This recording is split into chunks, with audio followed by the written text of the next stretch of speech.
Today's invocation will be given by Doug Gershon.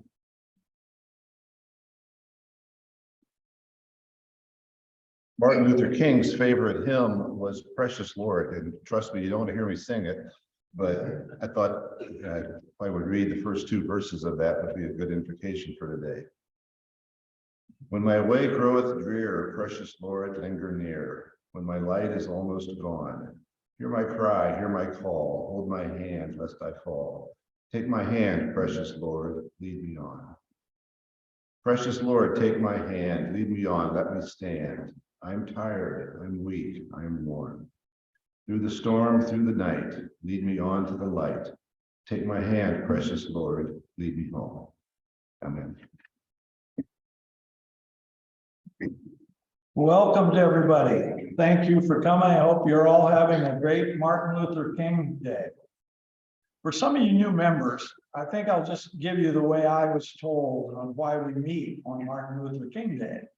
And it was about 30 years ago, Reverend Leroy Adams was our Rotary Club president.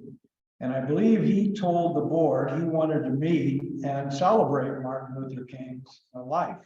And I think that's why we meet, from what I have been told. So, this week's mystery item. I don't know if anybody here knows what that is, and don't say suitcase. That is what they call a B4 bag. It was the bag carried by men, soldiers in the Army Air Corps in World War II. They never used it after that, but that held all their uniforms. If you open that thing up, you can put a lot of stuff in there, but all the people in the Army Air Corps in World War II carried that B4 bag. And that name on there, I never knew him, but my dad got it from him, I think, before he passed away. But, so that's the B4 bag that's in my museum. So at this time, Secretary Lynn and the Secretary's report. Thank you, President Gregg. President-elect Courtney Yoder has the traveling microphone, and we'll start with Karen Berry.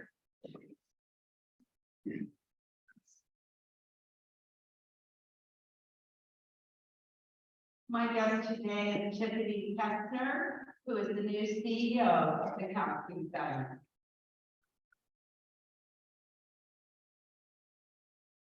Becky Foster.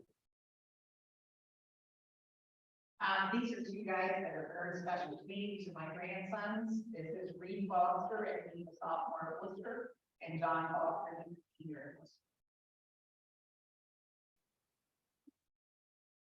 Thank you. Thank you, Reed and John, and also Sujit for coming on your day off, as President Gregg says, to celebrate and honor Martin Luther King. So we do appreciate that.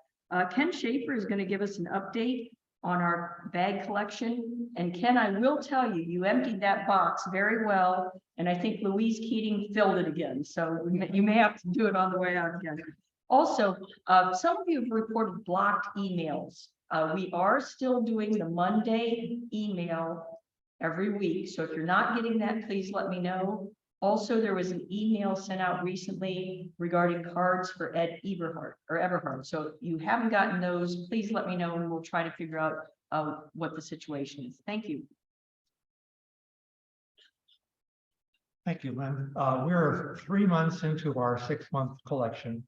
As of the 3-month mark, we were halfway to our goals. So we're right on schedule. We were just a little bit ahead of where we need to be. So if you've got plastic film products from Christmas, bring them in, please. Next couple of weeks. Just a reminder, pretty much any plastic film that's stretchable will be fine. If it's crinkly, in general, don't bring it. Thank you. Thanks, Ken. I'm always impressed to see how many people are contributing to our bag depository out in the lobby. It's really quite a good response. At this time, I'd ask Sue Buckwalter to come forward, representing the Wayne County Committee for Crippled Children and Adults for a check presentation.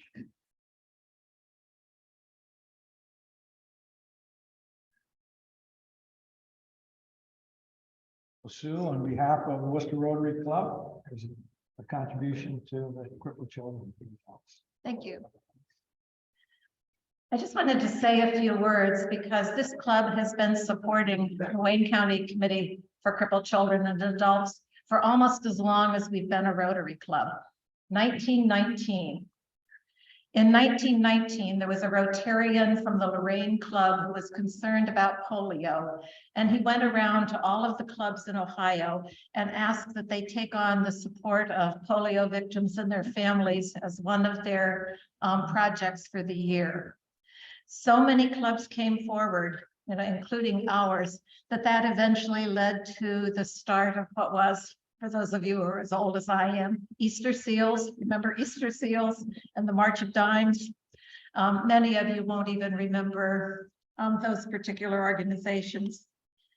In 1949, at what was kind of the height of the polio epidemic, Wooster, Orville, Rittman, and Dalton Rotary clubs came together and decided that they could increase their influence if they joined forces. And that led to the formation of what's now called the Wayne County Committee for Crippled Children and Adults. And I apologize for the name. It's not particularly an appropriate name in this day and age, but it is the name that the organization chose in 1949, and it continues until today. Once the clubs joined together, they were able to do a lot of things other than just help individuals. And what you may not know is that it's that group of Rotary clubs that was responsible for starting the physical therapy program at Worcester Hospital, the physical therapy program at Dunlap Hospital, school programs for vision and hearing impaired, and supported camps for children with disabilities. As polio began to wane in the communities, the group kind of expanded from just polio to other disabling conditions and to persons with any kind of unmet medical needs, and that kind of remains the tradition today.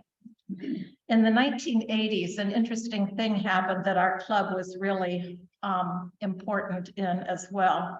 At that point, the Ohio Easter Seals group and the National Easter Seals group decided that all of the remaining Rotary clubs that were still supporting their mission needed to become part of the Ohio group and the national group, and needed to raise funds that would go to the state group and the national group. And being sort of an independent sort, Worcester Rotary said no. We weren't going to do that. And some of our longtime members, Ford Ross, Bob Seringer, Don Noble, and Bob Seward, at that point incorporated the group into a 501c3, a not-for-profit group. And the club agreed to continue its support, and they've done so ever since. But the support of the club, I want you to know, is not just financial. We do appreciate your financial contributions, and we'll put it to good use. But what you may not know is there's a group of Rotarians that every year are appointed by the president to be a committee, and all of those committee members serve on the board of that non-for-profit, the Wayne County Committee. The current members are myself, Helen Walkerly, John Rose, Nick Cascarelli, Angela Lichty, and Laura Neal. And those people devote a considerable amount of time to helping to make sure that that organization runs efficiently and effectively, that people who apply for funds are appropriately screened. And we rely on Katie and United Way to sort of help us with processing some applications. The committee also in the early 2000s established a scholarship for young people who are attempting to go to college but have some sort of a physical challenge that might make that difficult. And that scholarship is named the Al Van Wee Memorial Scholarship in memory of our long-term member, Al Van Wee, who was a member of the Wayne County Committee for, I would imagine, more than 30 years. So we appreciate your support, not just financially, but also in terms of the support and the time that members put in. And we can assure you that we'll put it to good use. So thank you again. Thank you. As you can see, this club's been involved in a lot of things over the last 100 and more years, and many of them were started by Rotarians or maintained by Rotarians. And it goes back to our whole service above self thing. And so that's why we want the organizations that we contribute to come in and give you an update. So Sue, thank you very much. Holly, another great program that we've supported for a long, long time is obviously the Wooster Speech and Debate team. Many of our Rotarians have been members of that organization, and we sponsor the Wooster tournament. I did my 4 years when Matt was on the team, and let me tell you, it's a great program that has great kids, and you're going to hear about one of them here in a minute. But Holly, on behalf of the Wooster Rotary Club, here's a chance. Thank you so much. Good afternoon. Thank you so much for having us here today. I would like to express my sincere thanks to the Wooster Rotarians who continue to support us in our endeavor to host one of the largest tournaments in Ohio every year. And we surpassed our own record this year. So over the weekend, we had 59 schools in attendance with over 950 students, over 270 adult judges, and countless volunteers who were there working, serving food, helping students find their way, cleaning, all of those important things to make sure that our tournament runs smoothly. And without your support, we would not be able to do some of the things that we do. So we are really excited that we are able to ensure that all of our students, regardless of their own financial circumstances, are able to compete every weekend. We are able to provide clothing for them to wear for competition if they are unable to afford it. We are able to support them if they cannot financially purchase lunches while they're at tournaments. We are able to do all of those things because of your support. And we really, truly appreciate that. And the relationship that the speech and debate team has with the Rotarians is one that I incredibly value. I used to coach at another team before I came to Wooster 17 years ago. And to say that this program is blessed is an understatement.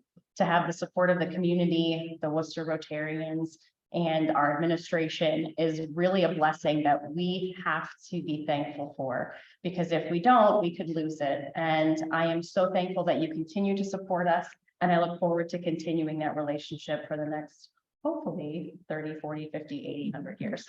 Thank you so much. Thank you, Holly. We have no intention of not supporting this thing as long as we're all around. It's truly a dynamic program that changes lives. I've seen it. And at this time, I would ask Kristen Sampson to come up to do her classification talk.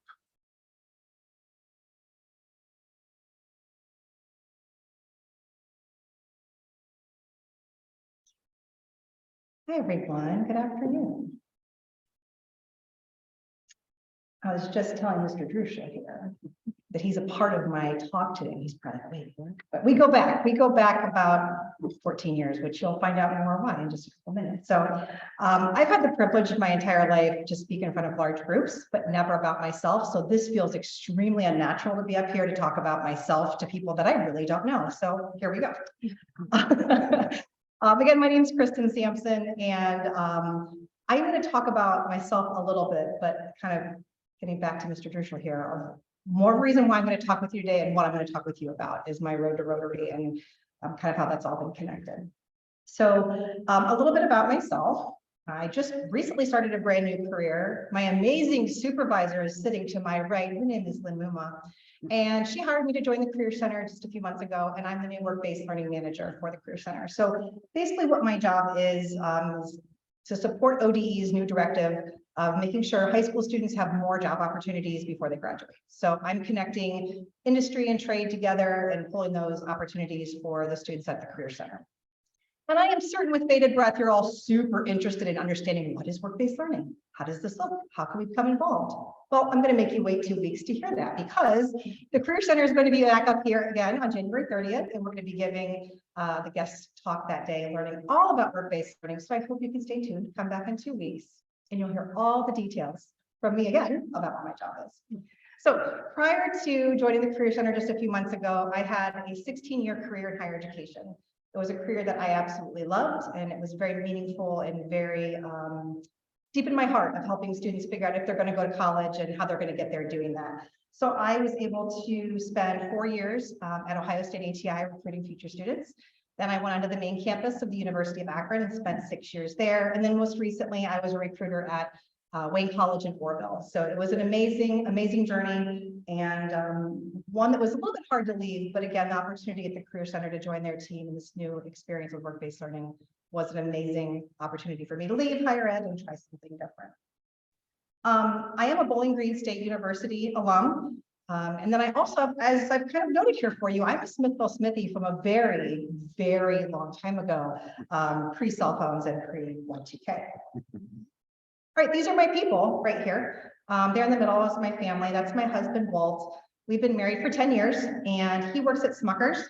And he is look at his title right here. Hold on. He's a senior analyst in category leadership for consumer foods. And no, I do not know what that is. So he loves his job at Smucker's, and for that, I'm super thankful. And he likes to go to work every single day, and that's a wonderful thing. We have 2 sons. Drew, he's 8 years old and in 2nd grade. Griffin is 6 and in kindergarten, and they both attend Orville Elementary School. They are pretty extraordinary tiny humans, and I'm really lucky every day to get to be their mom, and they teach me, I think, a lot more than I probably get to teach them. So they're pretty special. Okay, so my road to Rotary, that's all I'm going to tell you about me. All right, ta-da. Now we're going to go on to how Rotary has really kind of come full circle for me over the last 14 years. So back in the fall of 2008, I was working at admissions at Ohio State ATI, and there was an email that was sent out to staff and students at ATI that was from the Wooster Rotary, and it was also from the Marigoli Community Development Foundation. And this email said that they were seeking applications for basically Wayne County college students or recent graduates to go on this trip to Africa and learn about clean water initiatives and environmental projects and rehabilitating all these amazing things. And I remember reading this and thinking, oh, this sounds amazing. Now, mind you, I was working at a college in admissions, but I was not currently a college student. I was far removed from being a recent college graduate at that time. But I think it's also important to note that prior to my career in education, I lived and worked in the woods. I was an outdoor education instructor. So going on something like this and being kind of an environmental advocate my entire life, I remember thinking, reading this email, this would be a game changer to go on an opportunity like this. And ironically, somehow, some way they chose me. And Mr. Druschel was on that trip with me.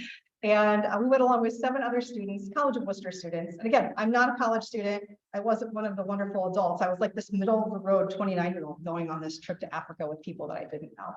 You guys all knew each other. I didn't know anyone. Do you know how terrifying? It's terrifying. But it was wonderful. But it was an amazing opportunity. And Dr. Dave McConnell was on that trip. Obviously, you and Bonnie were on that trip, and then also Peggy Schmitz were the other adults that were there. So I just have a couple pictures I want to show you. These pictures are very near and dear to my heart that we took with like old school cameras 14 years ago, not like our phones. So here we are. This is showing us rebuilding a freshwater spring, building the latrine. You can see Dr. McConnell right there in that picture. And then here, this was our 3rd project that we worked on, and this was creating a rainwater harvest system. This was their version of making cement, their version of American cement. And then they would use this to create the bin that the harvester system would sit on top of. Oh, this is me carrying water on my head. I can assure you, harder than it looks. All right, here we visit with the famous Maasai tribe who live, actually, sorry, these are a couple other pictures of the Mara itself. It kind of reminds me of Lion King. It's amazing, isn't it, right? We got to see and experience. This is the Maasai tribe who live on the Mara. We got to experience some time with them and better see their culture.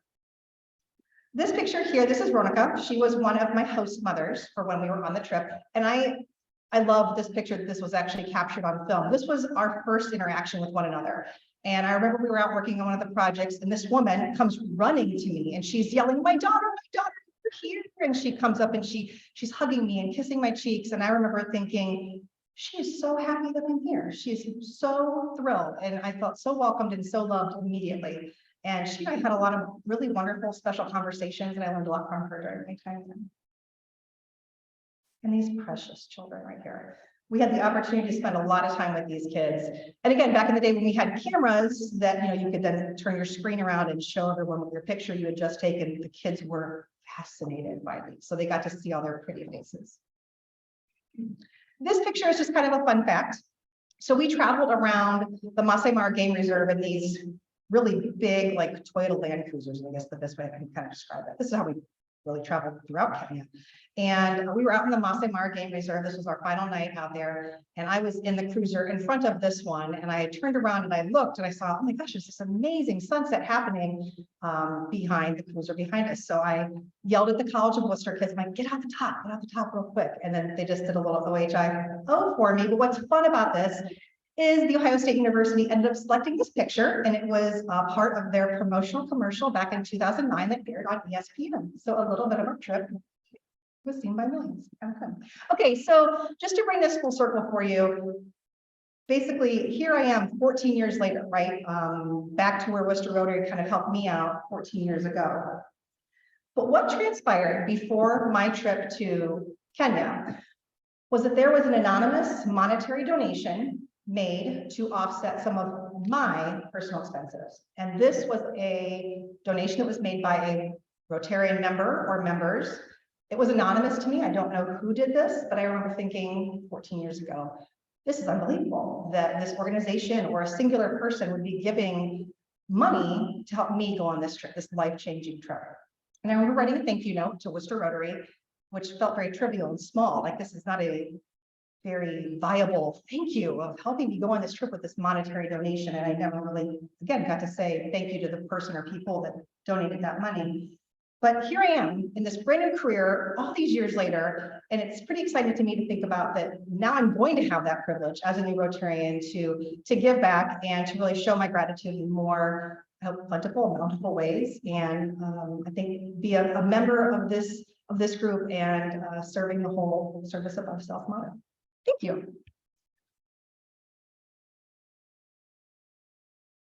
Thank you, Kristen. That was very good. We're glad your journey led you to Rotary, and in spite of Doug. Just kidding. Well, welcome to our guests, Sujeet, John, Reed, and Tiffany. And we hope you enjoy the program today. And without further ado, our speaker will be introduced by Doug Druschel. All right, I'm back. Our speaker today is Jacob Hannan. Jacob's a senior at Wooster High School. He's not only a member of Wooster High School speech and debate team, but he's also the president. He's also a member of orchestra, band, student council, and National Honor Society. He's a senior, plans on going to college next year, but undecided where, but an interest in perhaps studying meteorology. So a career where you only have to be right about half the time sounded pretty interesting to me. So without further ado, Jacob Hannan.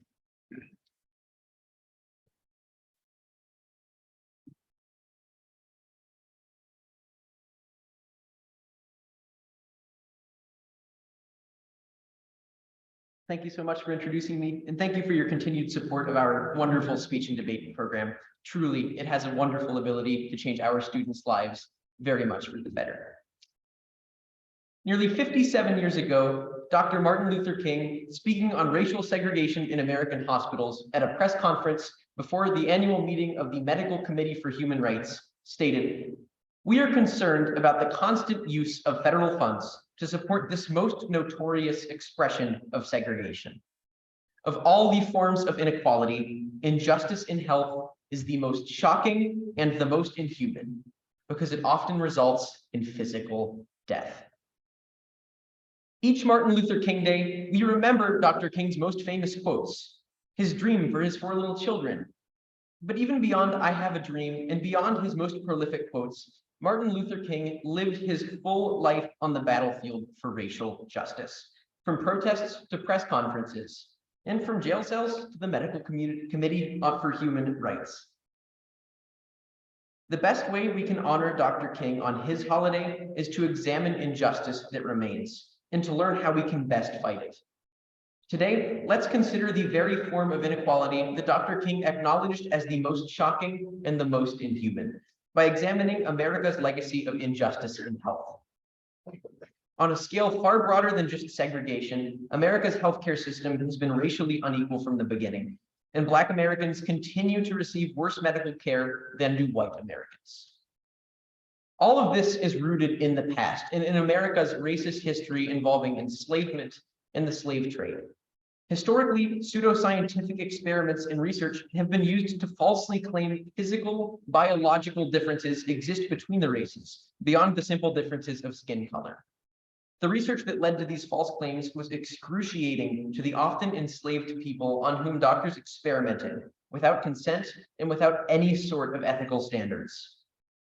In his memoir, John Brown, who was enslaved in Georgia in the early 19th century before he escaped to England, details how one Dr. Thomas Hamilton induced severe blisters in Brown every 2 weeks for 9 months, as Dr. Hamilton sought to prove that Black people have thicker skin than white people, a false thesis over which Dr. Hamilton obsessed across his entire life. False claims of physical racial differences like Thomas Hamilton's were often used as a justification for slavery. In fact, the very reason the doctors sought to quote unquote prove these false claims was to justify slavery. In a paper submitted to and published in the New Orleans Medical and Surgical Journal, Dr. Samuel Cartwright claimed that Black people had less lung capacity than white people. Dr. Cartwright used this unfounded claim to support his argument that, and I quote, under the compulsive power of the white man, they, enslaved people, are made of labor or exercise, which makes the lungs perform the duty of vitalizing the blood more perfectly than is done when they are left free to indulge in idleness. Clearly, these false myths of racial differences had very tangible consequences and were frequently used as a scientific justification for slavery. Cartwright even claimed that enslaved people could contract a mental disorder that he called drapetomania, which he described as a disease of the mind that caused enslaved people to flee their enslavers, as if there was something inherently wrong with seeking freedom. Even President Thomas Jefferson believed and perpetuated myths like these. Quoting from notes on the state of Virginia, Jefferson claims Black people naturally have a very strong and disagreeable odor, that they seem to require less sleep, and even that in imagination they are dull, tasteless, and anomalous. Countless racial myths perpetuated by a US president that were frequently used to justify slavery. Furthermore, Jefferson was one of the first people to perpetuate the myth that Black people have lower lung capacities than white people, citing what he called a difference in the structure of the pulmonary apparatus among Black people. Jefferson's false claims, in addition to being severely racist, became a foundation for others like Cartwright, who used them as a justification for slavery, attempting to use medical evidence that they saw as proven as a reason that slavery should exist and continue as a positive good to American society. Of course, past injustices are not entirely limited to the past. Injustices continue to exist in the American healthcare system. Modern injustices in health do not exist independently of the past. They exist as a continuation of the past. 172 years after Samuel Cartwright claimed Black people have lower lung capacities than white people, many commercially available spirometers, medical instruments that measure the volume of air exhaled after a deep breath, are hardwired to automatically apply a race-based adjustment to measured values that offset an assumed 10 to 15% smaller lung capacity for Black patients, an assumption that has zero biological basis according to the American Thoracic Society. Ultimately, this false claim is being used even 172 years after it was initially published in the New Orleans Medical and Surgical Journal to continue to give worse medical care to Black Americans. In fact, research presented at the American Thoracic Society's 2021 International Conference found that the removal of so-called race correction from spirometry results indicated that Black patients have significantly more common and more severe lung disease than was previously known within the medical community. These are cases of lung disease that were being missed by doctors and going untreated because of that automatic race-based correction that was built into spirometers. And ultimately, since this correction was so automatically applied, it's something that many medical practitioners didn't even know about, as the spirometer would output a value that was assumed to just be the measured value. In fact, an article in the medical journal The Lancet notes that racial adjustments in spirometry may even cause clinicians to miss crucial diagnoses in patients recovering from COVID-19, such as restrictive ventilatory dysfunction. Yet again, there is no biological basis for these racial adjustments. Instead, they're rooted in the historical myth of racial lung capacity differences, the same myth spread by Thomas Jefferson in 1785. Over 200 years after Thomas Jefferson first spread that myth, Black people continue to face injustice in health because of it. And while myths of physical racial differences are used by devices like spirometers, they're also used and believed by people, including medical practitioners. A study in the Proceedings of the National Academy of Sciences details that half of white medical students and residents studied endorsed one or more false beliefs of biological differences between Black and white patients, including that Black patients have thicker skin and a higher tolerance for pain, myths dating back to Dr. Thomas Hamilton's Inhuman experiments on John Brown.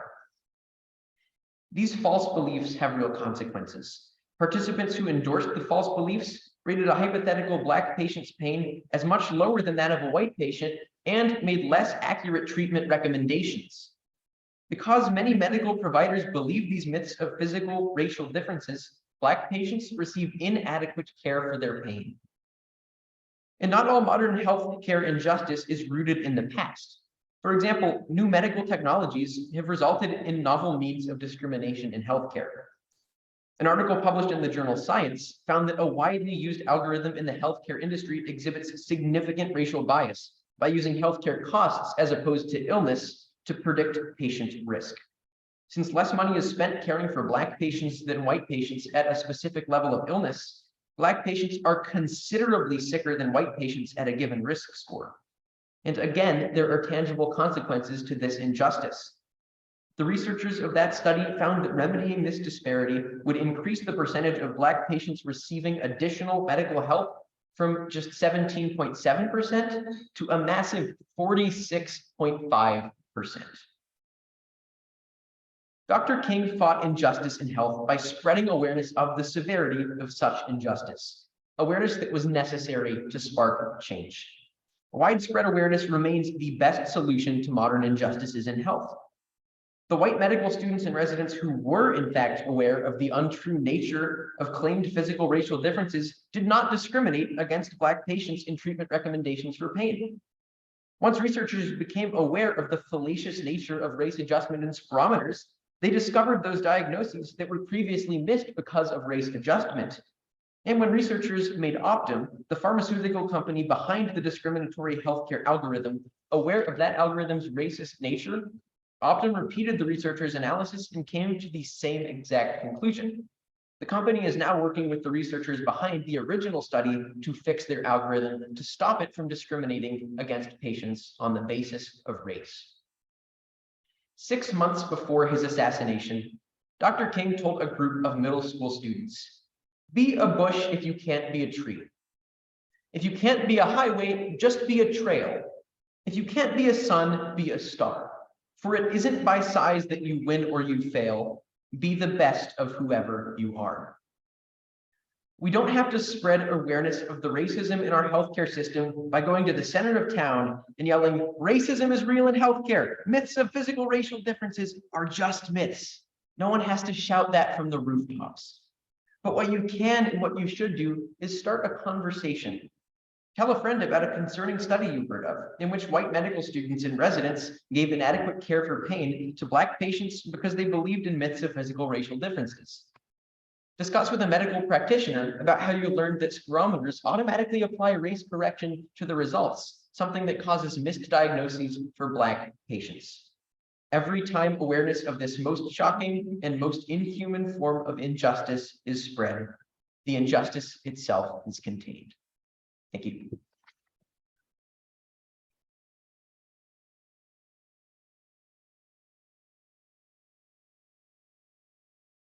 Thank you. If I could have both of you come back here for a second.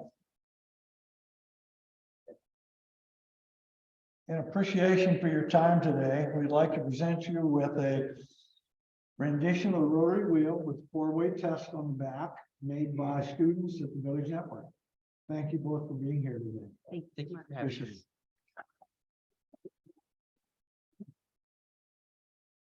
Well, we're pleased to have our guests here today, and we know that a lot of places are closed, and so that's they're probably at home enjoying themselves.